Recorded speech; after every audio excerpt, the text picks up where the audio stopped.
Bonjour à toutes et à tous et bienvenue pour cette première causerie de l'année de l'ACFAS Acadie, l'antenne régionale de l'Association canadienne-française pour l'avancement des sciences, et aussi la causerie du service à la vie étudiante et socioculturelle de l'Université de Moncton. Merci d'être avec nous en direct sur notre page Facebook, ou nos pages Facebook et sur Twitch. Et je suis Antoine Zboralski, représentant étudiant à l'ACFAS Acadie et également doctorant en sciences de la vie. J'ai aujourd'hui le plaisir de recevoir Laurie Ménard, qui est également doctorante en sciences de la vie, comme les choses sont bien faites. Donc Laurie, tu es déjà bienvenue à cette causerie et merci d'avoir accepté cette invitation. Merci. En novembre dernier, tu as représenté l'Université de Moncton à la finale nationale du concours Ma thèse en 180 secondes avec brio. Et merci d'y être allé, parce que c'était pas facile, et puis c'était vraiment une belle présentation. Et donc ton sujet porte sur le déplacement, son sujet de thèse porte sur le déplacement de l'aigle royal et l'utilisation d'habitats aussi, et ses impacts sur la reproduction de cette espèce. Donc aujourd'hui, on va en discuter, évidemment, pour que tu aies un peu plus que 3 minutes pour parler de ton sujet. Et pour vous qui êtes chez vous, n'hésitez pas à commenter sous la vidéo Facebook, à poser des questions, notamment en mettant du contexte sur les questions. Et je prendrai les questions à la fin pour les poser à Laurie. Donc vraiment, n'hésitez pas, faites-vous plaisir. Merci de nous suivre, merci d'être avec nous. Et donc, sans plus tarder, je vais juste annoncer un petit peu le plan de notre causerie aujourd'hui. Donc, on va parler d'abord un peu de ton parcours qui t'a amené à faire ce doctorat en sciences de la vie. On va aussi parler de la situation des aigles royaux en Amérique du Nord, et notamment au Québec, et aussi au Nouveau-Brunswick. On va parler de ton travail de recherche. Et comme on est en contexte de pandémie, maintenant, on peut toujours faire un sujet sur le sujet de la causerie et la pandémie. Donc, on va parler de la recherche en écologie animale et donc en temps de pandémie. Donc, c'est ça, n'hésitez pas à poser des questions, à laisser des commentaires sous la vidéo. Et sans plus tarder, on va commencer tout de suite. Laurie, est-ce que tu peux nous parler un peu de ton parcours, de ce qui t'a amené à faire cette recherche? Oui, j'ai commencé, moi, à étudier l'écologie animale dans le cégep. Donc, moi, je viens du Québec. On a les cégeps entre le secondaire et l'université, le bac. Et j'avais fait un cours qui nous amenait au Costa Rica pour étudier, faire une introduction à l'écologie, dans le fond, dans un contexte de terrain. Donc, on allait là-bas, on capturait des animaux, on faisait des mini-études. Puis après ça, la journée que je suis revenue, je me suis inscrite au bac en écologie à l'université de Rimouski. Donc, je me retrouve en biologie vraiment là, parce qu'on m'a exposé à ça, puis c'est devenu une passion rapidement, là. Donc, tu as fait ton cégep, puis ton bac en biologie à Rimouski. Puis après, tu as enchaîné avec une maîtrise. Oui, j'ai enchaîné directement avec une maîtrise. J'ai été à Winnipeg, au Manitoba, donc anglais complètement. Puis après, bon, je me suis retrouvée ici. Je voulais revenir dans un milieu francophone et je ne voulais pas nécessairement retourner au Québec. Je trouve que la francophonie à travers le Canada, justement, c'est intéressant. Je me suis dit une nouvelle province, tout en étant en français. Fait que Nouveau-Brunswick, je me vois là. J'étais rendue au Nouveau-Brunswick. Donc, l'université de Moncton. Donc, Oui, avant, à ta maîtrise, tu ne travaillais pas sur l'aigle royal, tu étais non. plus sur le goéland. Oui, C'est je ça. travaillais sur le goéland marin et le goéland argenté. Donc, les mouvements aussi. Ce qui connecte mon doctorat et ma maîtrise, c'est que les deux étudiaient les mouvements, entre autres, d'alimentation. Donc, quand les goélands se promenaient pour s'alimenter, c'est là que je regardais les types d'habitats et les types de mouvements qu'ils utilisaient. Ok. Donc, on va aller un peu plus loin sur ton sujet de thèse, surtout. Là, c'est pourquoi l'aigle royal en particulier, en fait? Pourquoi avoir choisi ce sujet-là en particulier? C'est pas moi qui ai choisi l'aigle royal spécifiquement. En fait, vu que c'est une espèce qui est très peu étudiée dans l'est de l'Amérique du Nord, donc il y a deux populations. Il y a une population à l'est, il y a une population à l'ouest. Et la population à l'ouest est très, très étudiée, mais pas celle à l'est. Donc, il y a vraiment une lacune dans les connaissances et on avait un besoin pour la conservation de cette espèce-là, pour savoir quel habitat il fallait protéger, puis quel habitat ils utilisaient pour se reproduire, mais pour migrer et l'hiver. Donc, c'est là que ça vient mon projet. Moi, j'aimais beaucoup la question de mouvement, je voulais continuer là-dedans. Et quand ce projet-là s'est présenté à moi parce qu'il y avait un besoin de quelqu'un qui travaille là-dessus, j'ai sauté dessus. Je trouvais que c'était trop alléchant comme projet pour pas le prendre, dans le fond, là.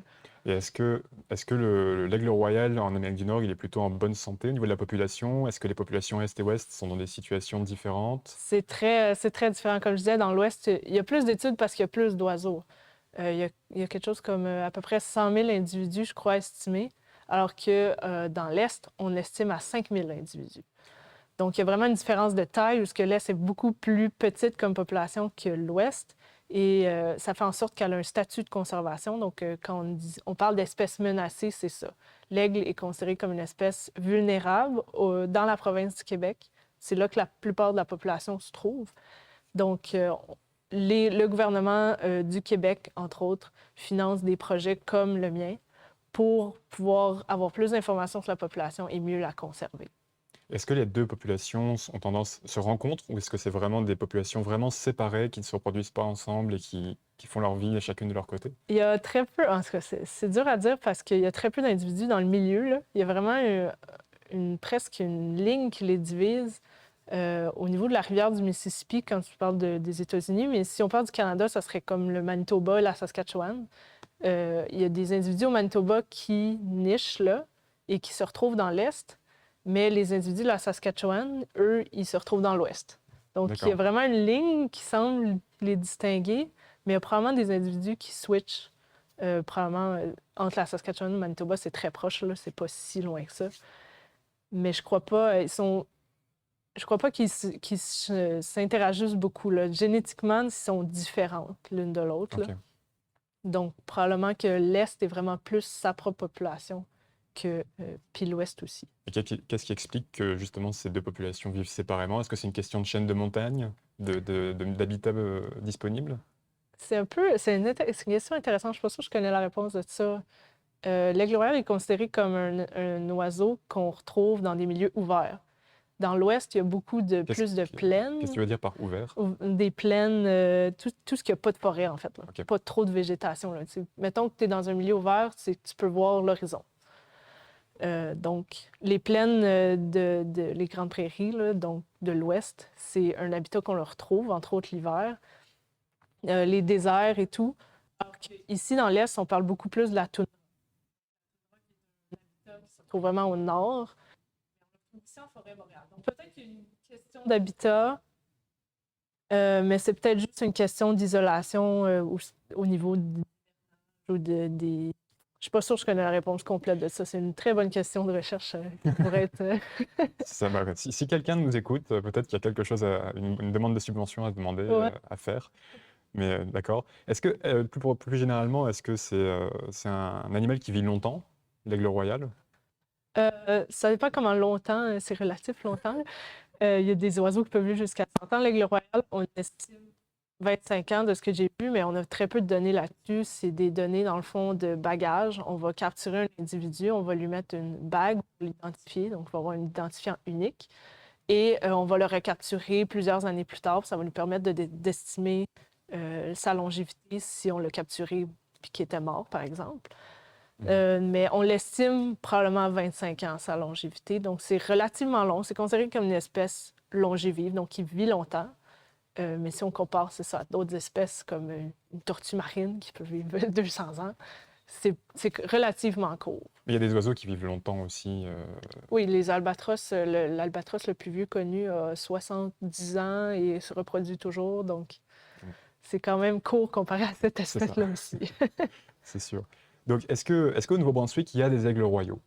On en retrouve, c'est probablement pas des oiseaux reproducteurs. C'est-à-dire qu'ils n'ont pas nécessairement de nid au Nouveau-Brunswick, mais définitivement, ils se déplacent dans le Nouveau-Brunswick. Donc, il y a des nids qui sont retrouvés en Gaspésie, au Québec, qui est vraiment juste au nord de la province. Et ces oiseaux-là se promènent dans les forêts au nord du Nouveau-Brunswick. Il y en a aussi qui hivernent. Il y a un oiseau qui est connu pour hiverner à Sackville à chaque année. C'est probablement le même individu même. Donc, le marais de Tentramar, c'est un milieu ouvert, donc un excellent exemple de ça. Et l'hiver, l'aigle royal va passer l'hiver là avant de retourner à son nid, qui est probablement en Gaspésie ou dans le nord du Québec. Est-ce qu'il y a des moments de l'année qui sont plus favorables à l'observation des aigles royaux au Nouveau-Brunswick et aussi des lieux? Donc, tu viens de mentionner le marais de Tentramar. Ouais, pour l'hiver, le marais de Tentramar, c'est probablement une bonne place où aller essayer de voir un aigle royal. Pour l'été, plus le nord. Donc, le Mont Carleton, par exemple, Edmundston, ça serait plus des places favorables. C'est des forêts boréales, puis c'est proche de la Gaspésie. Là. Donc, quand on voit un aigle royal là, c'est vraiment un aigle qui se disperse à la fin de l'été après qu'il ait fini de se reproduire. D'accord.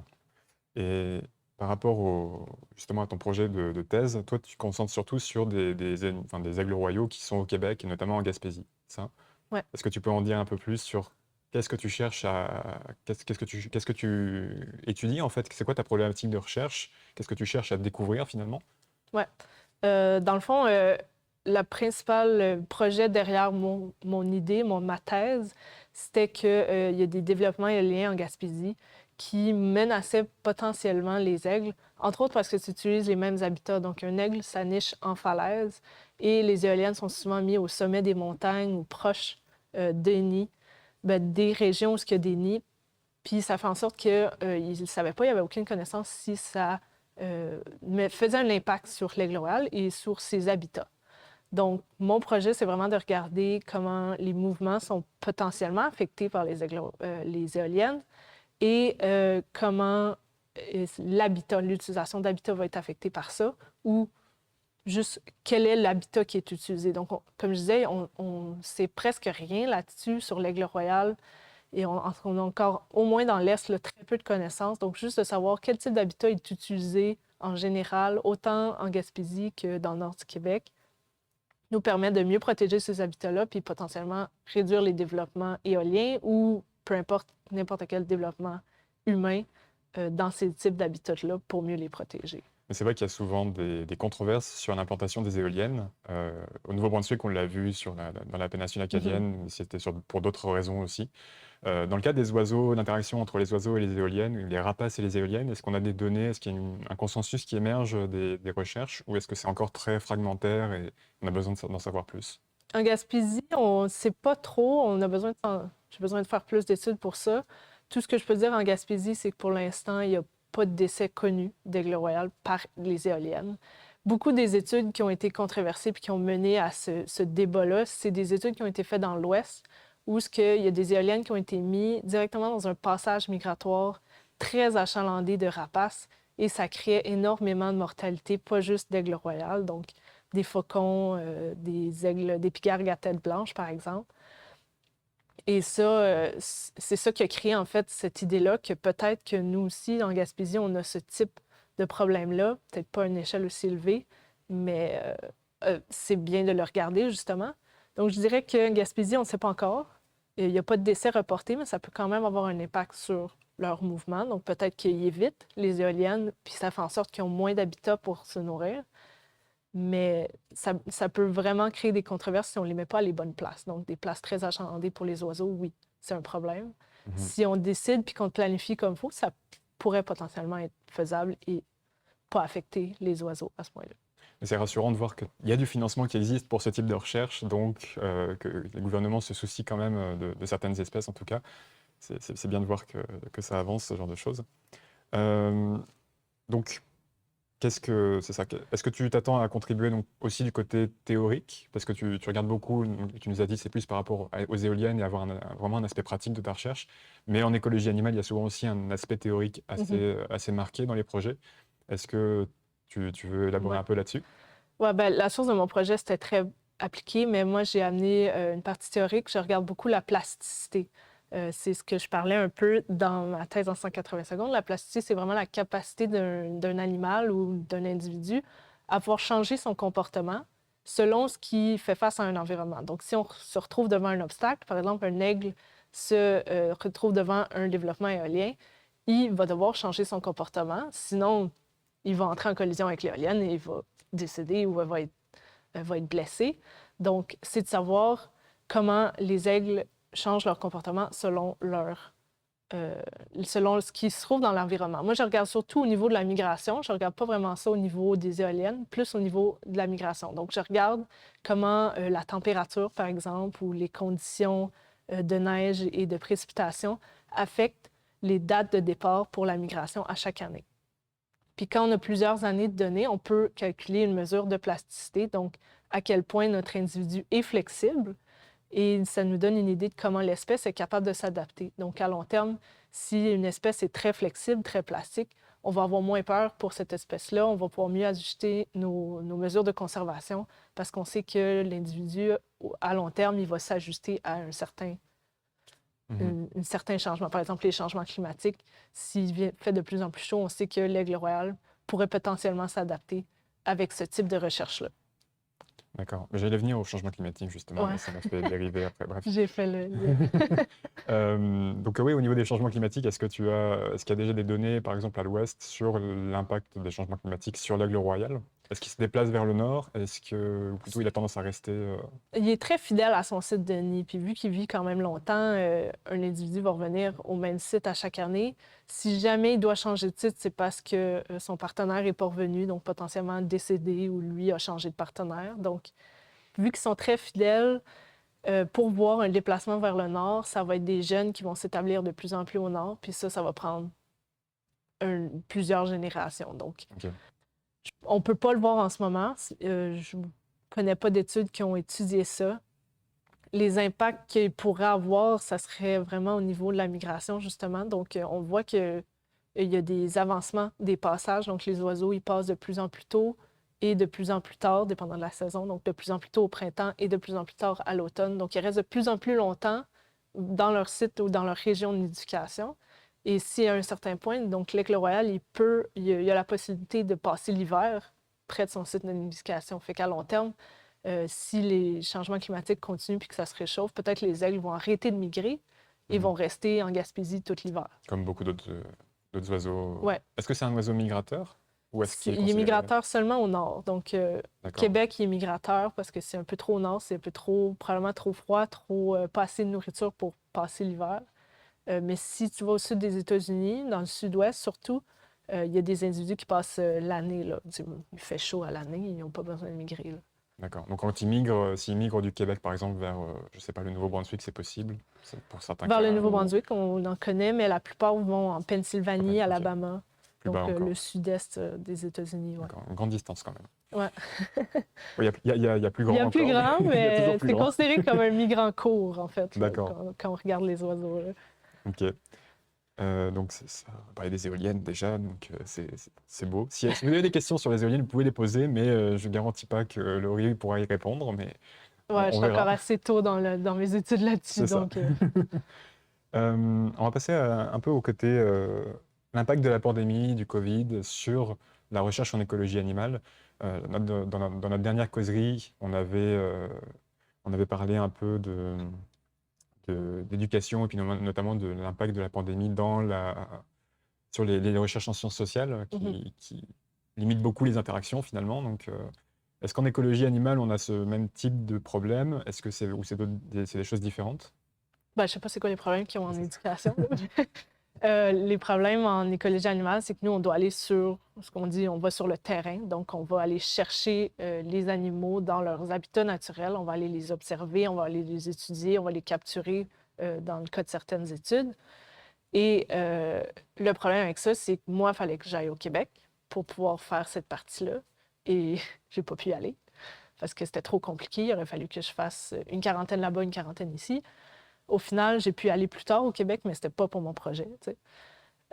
Puis, bon, d'autres projets dans mon laboratoire, par exemple en écologie animale, se passent en Arctique. C'est encore plus loin. C'est des communautés autochtones qui sont beaucoup plus à risque parce que c'est des petites communautés. Donc, ils n'ont pas dû y aller non plus. On ne pourra pas y aller cette année non plus. Donc, on a été restreint là-dessus parce que la plupart des études doivent se baser sur des données qu'on a déjà récoltées parce qu'on ne peut plus aller en récolter en ce moment. Là.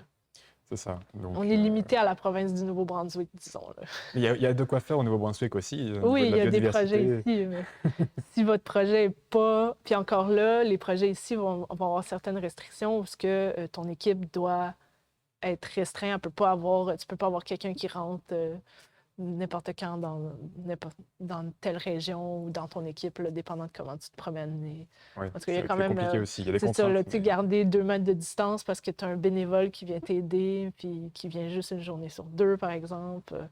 Ça rajoute des complications. C'est quand même plus facile de faire une étude au Nouveau-Brunswick, c'est ça, intra-province, là, pour n'importe qui est dans sa propre province. C'est ça. Mais en écologie, en général, il y a besoin d'avoir des données en fait, à chaque année, Mhm. à chaque saison. Puis avoir des coupures comme ça dans les séries temporelles, est-ce que ça risque Pour les de- études à long terme, oui. Là. Tu sais, comme je pense aux études en Arctique, là, où ils suivent un lemming, là, les petits rongeurs de l'Arctique qui sont les plus abondants là-bas. Ils suivent ça à chaque année parce que ça fait des cycles. Puis là, l'année passée, ils ont des Autochtones là-bas qui ont été regardés, mais c'est pas des données aussi précises que les autres années parce qu'ils n'ont pas pu faire les mêmes protocoles. Mais il y a des études qui sont faites justement dans la même province, donc tous les laboratoires qui se font dans la même province sont probablement corrects, mais c'est rare qu'il y a beaucoup d'études animales là, qui se font pas seulement dans une seule province. Et ça atteint la qualité des données, disons, qu'on va avoir. Là. Non, c'est sûr. Ouais. Je vais juste regarder. Hop. Oui, donc niveau Covid, c'est ça, c'est quand même un gros problème pour tout le monde de toute façon, Ouais. ça on entend. Mais ce qui est intéressant de voir, c'est vraiment les limites que ça pose à chaque type de recherche. Donc ça montre aussi les faiblesses en fait de nos projets de recherche et là où il faudrait repenser ça en amont pour les prochaines pandémies. Oui, c'est ça. Puis de projets en dehors des provinces. Ouais, espérons qu'il n'y en ait pas trop des prochaines pandémies. Mais bon, Ouais, c'est ça. c'est On va jamais. souhaiter le contraire. Maintenant, je voudrais parler de quelque chose qui fait peur. Ah oui? Oui, ça fait peur à beaucoup de gens, y compris en recherche, c'est les statistiques. Ah!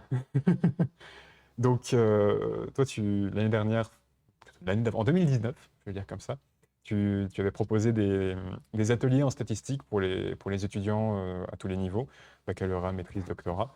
Donc, est-ce que toi, de ton point de vue, les statistiques sont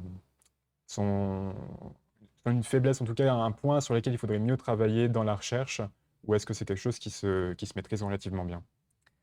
Je trouve qu'en écologie, ça prend une bonne tournure, là, où il y a de plus en plus d'étudiants qu'on s'attend à ce qu'il y ait une base en statistiques élevée. Au Québec, dans mon baccalauréat que j'ai fait, là, il y avait 2 cours de statistiques obligatoires et avec le logiciel qui est le plus utilisé, disons, en biologie, là, définitivement, c'est quelque chose qui est un peu une lacune là, dans certains domaines, dans certaines universités que tu vas aller, par exemple, là, puis je pense que c'est quelque chose d'important. C'est pour ça qu'on a fait les ateliers. En fait, on veut rendre ça... La statistique, c'est la base de ta thèse. Tout ce que tu vas écrire après, il faut que ça se base dessus. Donc, les résultats que tu vas avoir, tu vas dire, OK, c'est comme ça que je les interprète. Mais si ton analyse à la base statistique est pas bonne, tu ne pourras pas l'interpréter ou tu vas perdre du moins de la force à ton étude.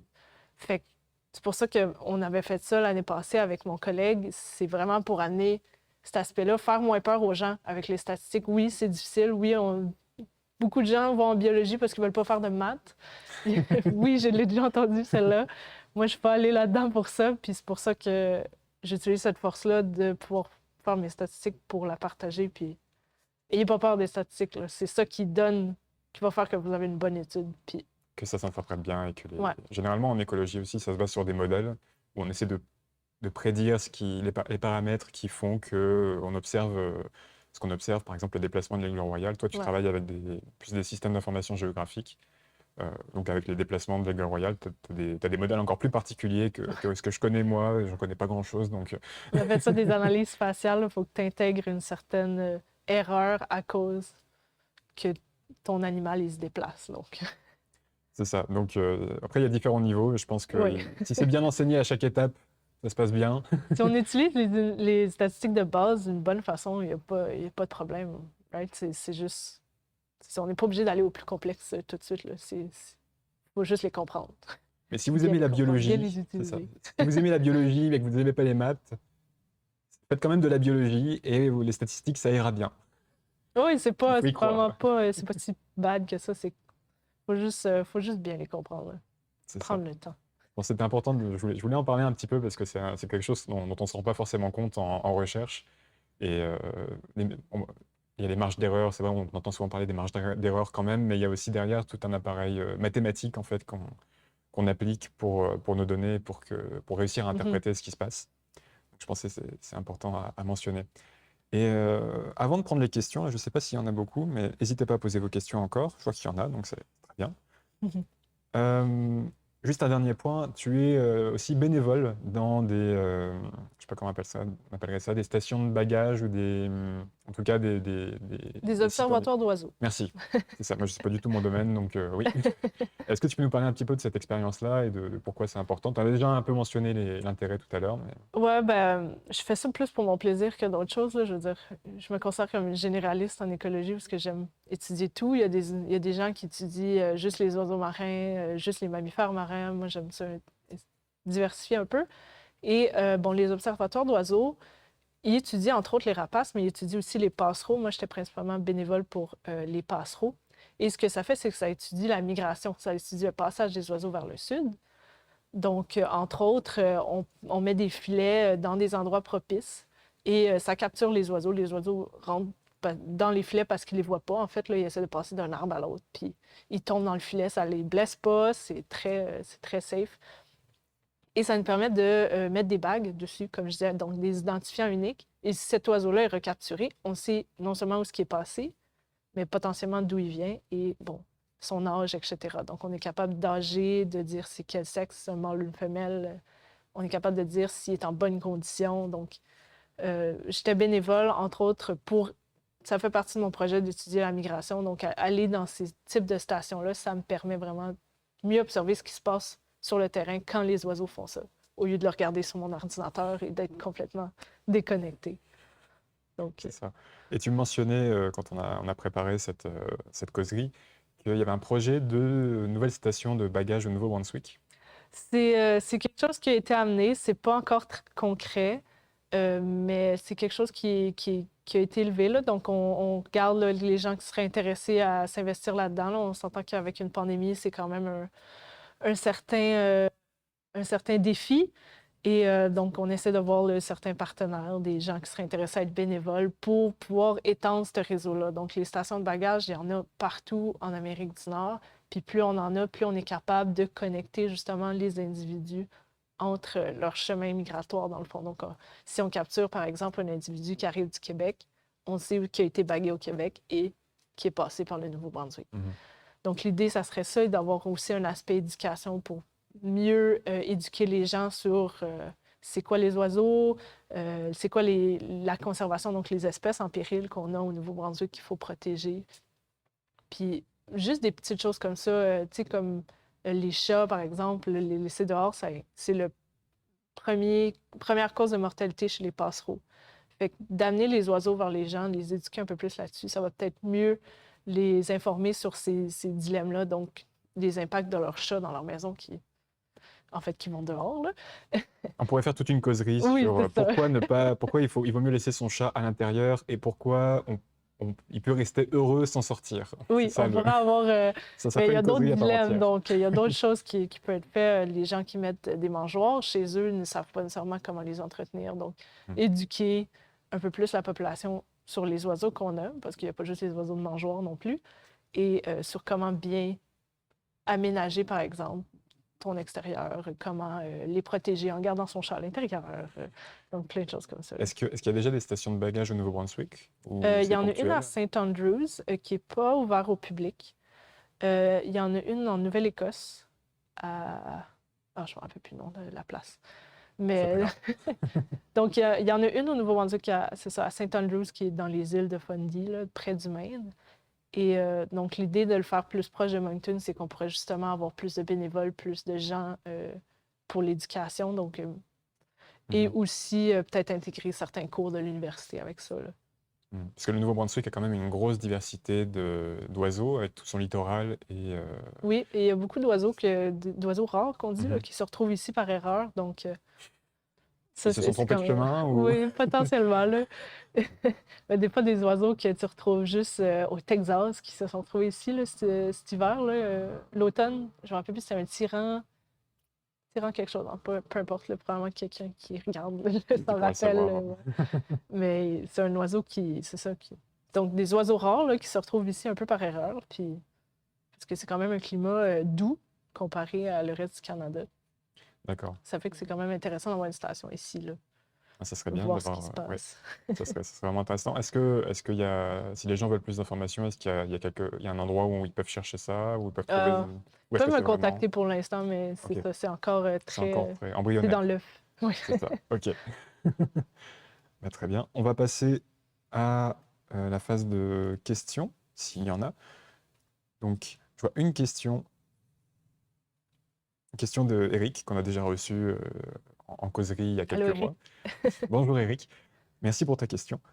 Il demande, à part la contrainte des frontières humaines, est-ce que la pandémie affecte les oiseaux elles-mêmes, les oiseaux eux-mêmes? C'est une bonne question. Il y a des études qui commencent à popper là-dessus, là. Il y a des gens qui ont regardé, qui essaient de recueillir le plus possible de données de mouvement pour voir si pendant 2019 et 2020, en fait, pendant 2019 comparé à 2020, il y a une différence dans le mouvement des oiseaux. Donc, potentiellement, les oiseaux, ils vont aller dans plus d'habitats, ils vont aller plus proche dans les villes, peut-être, parce qu'il y a il y a moins d'humains Des qui se perturbations. promènent puis de perturbations. Donc, c'est niaiseux, mais tu sais, une station de ski, par exemple, qui n'a pas été utilisée en 2020, potentiellement, il y avait plus d'oiseaux qui se promenaient dans ce coin-là que... Oui, d'accord. Mais est-ce que biologiquement, parce qu'on a vu que le Covid enfin, le SARS-CoV-2 pouvait infecter des mammifères. Ouais, de- Ouais. Il ne peut pas infecter les oiseaux à ce que je sache. Il y a déjà eu des études là-dessus, puis ça D'accord. n'affecte pas, en tout cas, les espèces qui ont été étudiées, Mhm. ils ne devraient pas être affectés par le COVID du tout, là. D'accord. Est-ce qu'il y a des virus qui circulent chez les aigles royaux, par exemple? Ou c'est vraiment une question pointue, Ouais, mais je sais qu'il y en a chez les oiseaux, mais c'est ça. comme la grippe aviaire. Ouais. D'ailleurs, en ce moment, en France, on a une épizootie de grippe aviaire. Ah ouais, Oui, c'est en plus de la pandémie. Mais bref. ouais, bon. À ce que je sache, les oiseaux, c'est moins dangereux, disons. La transmission de maladies l'un à l'autre, là, peut-être tu vas avoir des petites puces de plumes d'oiseaux, mais pas plus que ça, là. Au Nouveau-Brunswick, il me semble, ou même en Atlantique, il y a une maladie qui revient régulièrement au niveau des oiseaux. Notamment, on recommande aux gens de nettoyer leurs mangeoires pour éviter qu'il y ait de la contamination à cet endroit-là. Ouais, je sais plus Je me c'est souviens quoi le plus nom de comment ça s'appelle, mais la maladie non plus, mais c'est une infection, je pense que c'est tricot quelque chose. C'est une infection qui affecte les parties respiratoires et euh, tu sais, la l'appareil bouche, le respiratoire. bec. Dans le fond, tu vois vraiment qu'il y a des trucs qui vont pousser sur le bec, là. Mhm. Et c'est du tricot, peut-être. En tout cas, bref. Oui, en fait, on dit de nettoyer les mangeoires et tout, mais aussi pour éviter que les oiseaux contaminés aillent proche d'un autre oiseau et le contaminer. Donc, les mangeoires, ça devient des hotspots, là, donc un endroit où ce que les oiseaux se rassemblent parce qu'il y a de la nourriture, puis ça fait en sorte que la maladie se propage encore plus. Donc il y a une façon de nourrir ces oiseaux dans son jardin, de façon plus sécuritaire que juste une mangeoire. Ouais, ben plusieurs mangeoires peuvent aider, mais veux pas, c'est pas une maladie qu'on peut contrôler Mhm. vraiment vu que ça c'est naturel puis c'est sauvage, mais ça peut tuer beaucoup de passereaux en une année, donc c'est sûr que les mangeoires ça aide pas. Donc quand il y a, en fait, quand il y a des épisodes de ces maladies-là, on dit même de retirer les mangeoires pendant l'hiver, là. Carrément, ouais, Ouais, carrément pour éviter que ça se propage. d'accord. Une question de Loïc Ducrot, Allô qui, Loïc?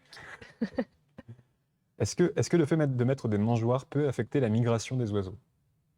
J'ai pas bien entendu. Est-ce que le fait de mettre des mangeoires peut affecter la migration des oiseaux? Oui, il y a certains oiseaux qui vont peut-être décider de ne pas migrer parce qu'il y a un apport de nourriture assez important par les mangeoires. Par exemple, là, une histoire épisodique à Rimouski, il y a des merles d'Amérique, une quinzaine de merles qui avaient essayé de rester un hiver parce qu'il y avait un gros buisson de nourriture, de petites baies qui étaient restées. Puis à un certain point, les baies, ils sont partis et les merles ont pas réussi à passer l'hiver, mais certains oiseaux réussissent à passer l'hiver et donc vont pas migrer à cause qu'eux, ils mangent des graines, donc qui se retrouvent dans les mangeoires, là. Ok. Je pense que J'espère que ça répond à ta question, Loïc.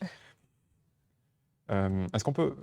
N'hésitez pas à poser des questions. Moi, j'ai encore quelques questions, donc je vais continuer par là. Donc, projet de maîtrise, Oui, donc sur quoi ça portait? Et puis, tu m'as dit que c'était vraiment un beau projet, donc je pense que ça vaut la peine de te ouais. laisser la parole là-dessus. Moi, j'ai beaucoup aimé ça. Dans le fond, ma maîtrise était à Winnipeg, mais mon étude se faisait à Terre-Neuve. Donc, c'est un peu ce que je faisais avec les aigles royaux, parce qu'on regardait le mouvement des goélands.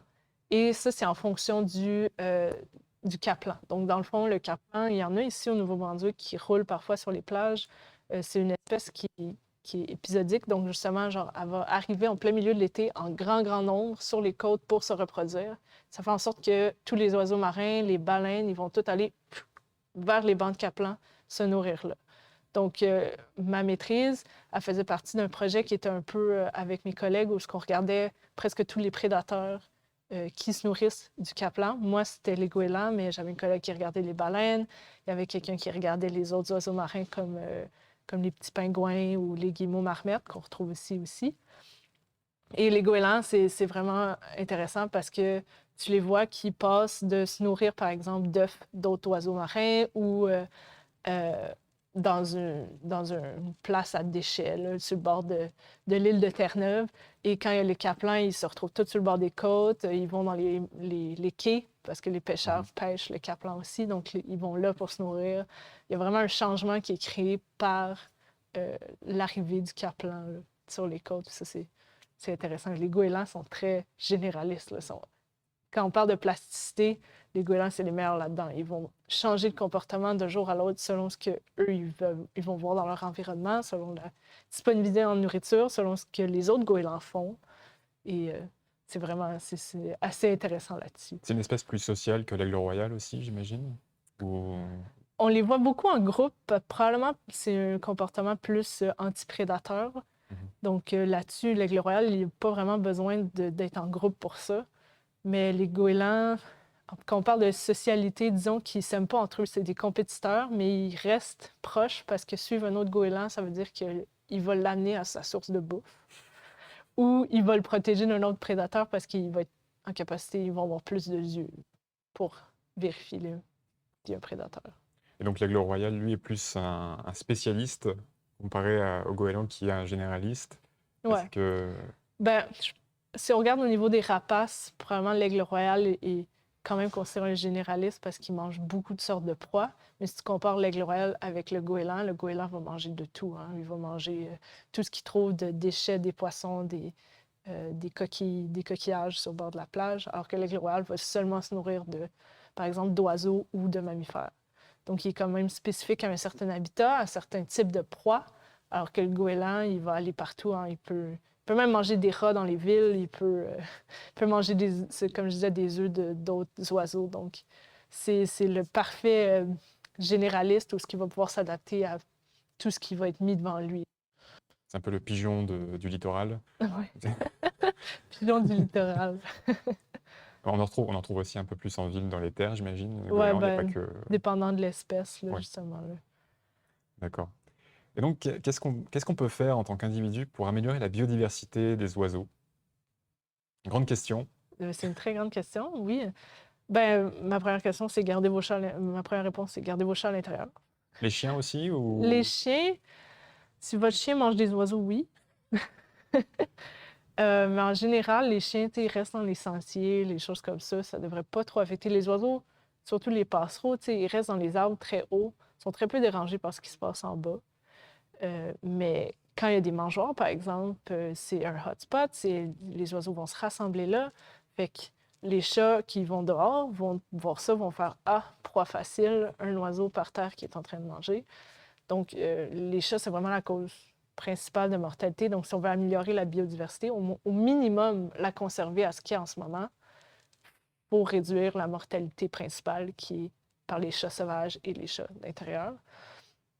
Après ça, en tant qu'individu, participer à tout ce qui est éducation, tout ce qui est bénévole pour la conservation, par exemple Birds Canada ou Oiseaux Canada, font à chaque année ce qu'on appelle des birdathons, donc un marathon d'observation d'oiseaux. Et ils ramassent de l'argent chaque année pour mieux conserver les oiseaux. Puis ça, non seulement ça implique le public, mais ça amène l'argent pour la conservation de la biodiversité et des espèces en péril. C'est des bons conseils. Oui. Il y a Cléa qui pose une question. Quelle est la principale ressource alimentaire de l'aigle royal au Nouveau-Brunswick? Au Nouveau-Brunswick. Et est-ce que le canard d'Amérique en fait partie? Ça, c'est Cindy qui pose cette question-là. L'aigle royal au Nouveau-Brunswick, je pourrais pas dire là, spécifiquement, mais c'est les oiseaux de la Gaspésie. Et les aigles de la Gaspésie, on pense qu'ils mangent beaucoup plus d'oiseaux que d'autres choses. Quand tu vas en bas d'un nid en Gaspésie, on me dit que tu trouves juste des plumes de corneilles puis de corbeaux. Donc, des oiseaux, probablement des gélinottes, des choses comme ça. Si l'oiseau est à Sackville, il mange probablement des petits mammifères, donc des lièvres, des petits rongeurs. C'est assez limité. Ouais, c'est ça. Mais je crois que si au Nouveau-Brunswick, c'est probablement plus des oiseaux que d'autres choses, là. De toute façon, je rappelle, au Nouveau-Brunswick, ils ne nichent pas. Non, Ou c'est en ça. tout cas, s'il y en a, ils ne sont pas nombreux. Ils peuvent manger des canards, c'est connu qu'ils mangent des canards. Mais à savoir si le canard d'Amérique spécifiquement, je ne sais pas. Il y aurait une étude à faire là-dessus encore. Mais Oui. c'est ça. J'ai une dernière question, puis après, s'il y a d'autres gens qui ont des questions, toujours postez-les. Donc le côté garder ses chats à l'intérieur et puis s'engager bénévolement dans des activités de sensibilisation, par exemple, ça c'est plus quand on est en ville ou en tout cas dans les villes et villages, quoi. Est-ce que dans le reste de l'immensité des provinces de l'Atlantique, il y a d'autres sources de menaces de biodiversité? Euh, je dirais que les principales menaces, c'est la destruction d'habitat. Donc, par exemple, couper, ça va affecter l'habitat d'une espèce forestière, puis ça va limiter sa biodiversité déjà. C'est connu que les forêts sont les plus grandes sources de biodiversité, surtout au Canada, où il y a beaucoup moins d'oiseaux de champs, et en plus, ils sont tous en péril, la plupart de ces oiseaux-là, les oiseaux qui vivent dans les champs.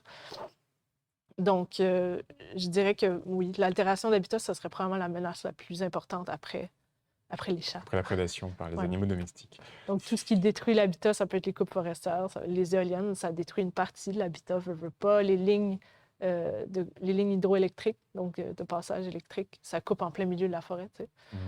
Puis bon, tout ce qui est urbain, évidemment. Fragmentation là. et tellement Ouais. urbain. Ouais. Exactement. C'est vrai que en Atlantique, on a quelques centres urbains, mais c'est pas qui s'étendent c'est quand ça. même, qui s'étendent quand même à une certaine vitesse, faut le dire. Là, il y a de l'étalement. Mais j'aurais tendance à dire que le Nouveau-Brunswick est probablement pas trop pire. Je pense que ce qui est le plus en danger, c'est le littoral. Donc, une des espèces en péril au Nouveau-Brunswick, c'est le pluvier siffleur, Mhm. qui est une espèce qui vit sur des bancs de sable. Puis ça, c'est très fragile comme habitat. Donc, probablement les espèces de littoral en ce moment sont peut-être plus en danger au Nouveau-Brunswick quand on regarde par rapport aux autres espèces, là. Est-ce que c'est à cause de l'érosion ou est-ce que c'est vraiment... L'érosion, tu sais, on met des maisons très proches du littoral, ça défait les bancs de sable. À Terre-Neuve, le principal problème, c'était les gens qui passaient en 4 roues, par exemple. Ça, je ne sais pas à quel point les gens font ça au Nouveau-Brunswick, là, mais marcher sur la plage, ça dérange l'oiseau, il ne va pas nicher là. Mhm. Donc là, en plus, il y avait beaucoup de gens qui passaient avec des 4 roues, des motos, des choses comme ça. C'est encore plus dérangeant. Donc, ça défait le littoral, mais ça dérange l'oiseau, donc ça l'empêche de nicher, de se reproduire et de se nourrir, donc de faire sa petite vie, là. Ça. Ouais. Donc la destruction ou la perturbation des habitats, Ouais. grosse source de perte de biodiversité, comme dans pas mal d'endroits dans le monde, Oui. à cet instant précis. Une dernière question de Loïc Ducrot, de nouveau. Est-ce qu'il y a des études sur l'impact des coupes forestières sur les oiseaux au Nouveau-Brunswick? C'est pas moi qui étudiais ça. Je crois qu'il y avait Marc-André Villard qui étudiait en fait les impacts des coupes de Irving sur certaines espèces d'oiseaux. Je pourrais pas répondre plus à la question que ça, là. Donc, potentiellement, il y en a. Donc, c'est connu dans d'autres provinces que, oui, faire des coupes forestières, ça va affecter le déplacement des animaux, pas juste les oiseaux. Mais je sais pas à quel point on peut dire ça ici, là. Je pense que, alors, si ma mémoire est bonne, il y a un article qui est sorti il n'y a pas très longtemps, il y a quelques mois, dans l'Acadie Nouvelle sur ce sujet-là en particulier. OK. Donc, j'inviterai Loïc à aller consulter cet article s'il veut creuser un peu C'est le pas sujet. vraiment mon domaine, donc... Non, je comprends ça. Ok, eh bien, est-ce que tu as quelque chose à ajouter? Parce que je pense qu'on arrive à peu près à la fin. Non, merci pour ton invitation. Bah, ça me fait plaisir. C'est toujours un plaisir de recevoir des chercheurs, des chercheuses, des jeunes chercheuses en francophonie qui viennent produire de la science en français. Donc merci à toi de contribuer à cette production du savoir. Merci. En Continue à faire francophonie. des études en français, ça serait peut-être mon dernier message. Ah bah voilà, bouteille à la mer pour les Oui, prochaines c'est ça. générations. Allez pas dans les universités anglophones. Un beau message. Donc c'est ça, nous arrivons à la fin de cette causerie. Merci beaucoup à toi et J'espère que vous qui nous regardez chez vous avez apprécié la présence de Laurie et puis sa contribution à la science et puis à cette causerie, aux oiseaux, à la biodiversité et notamment à l'aigle royal, la préservation de l'aigle royal. Si vous avez d'autres questions, n'hésitez pas à les poster sous la vidéo. On tâchera de les relayer à Laurie ou d'y répondre, si possible. Et donc, c'est ça. Je remercie tout particulièrement donc, Andy Couturier qui est avec nous, qui assure la technique donc, du service à la vie étudiante et socioculturelle. Je remercie également Rémi Goupil et Olivier Cormier, également du service à la vie étudiante, qui nous soutiennent pour cet événement. Merci à vous qui nous suivez. Merci particulièrement aux gens qui sont au département de biologie ou au département de chimie-biochimie de l'Université de Moncton qui nous regardaient. J'espère que ça vous a plu. Si ce n'est pas déjà fait, n'hésitez pas à vous abonner à la page de l'ACFAS Acadie et aussi à la page du service à la vie étudiante et socioculturelle de l'Université de Moncton. Cela vous permettra de rester au courant de toutes les prochaines activités qui sont organisées. L'ACFAS Acadie publie notamment une infolettre qui paraît de façon plus ou moins régulière pour l'instant, mais ça va venir, et qui vous permettra de rester au courant.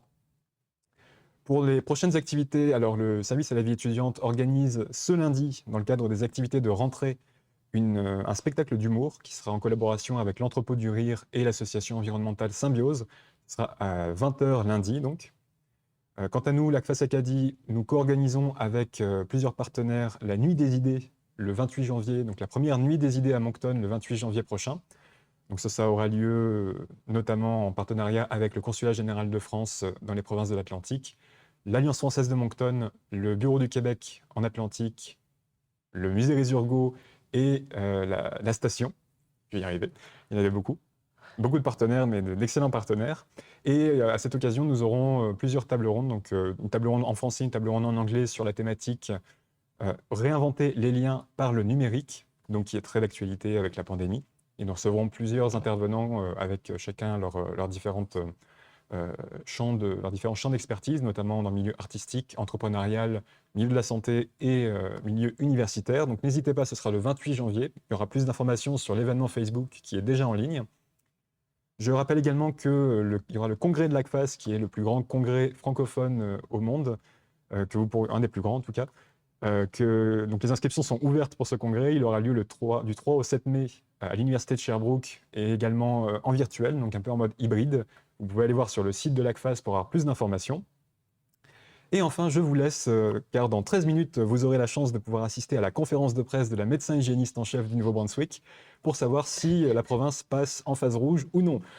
Et donc, sur ce, d'ici là, portez-vous bien. On se retrouve le 28 janvier avec les tables rondes de la Nuit des idées. À bientôt.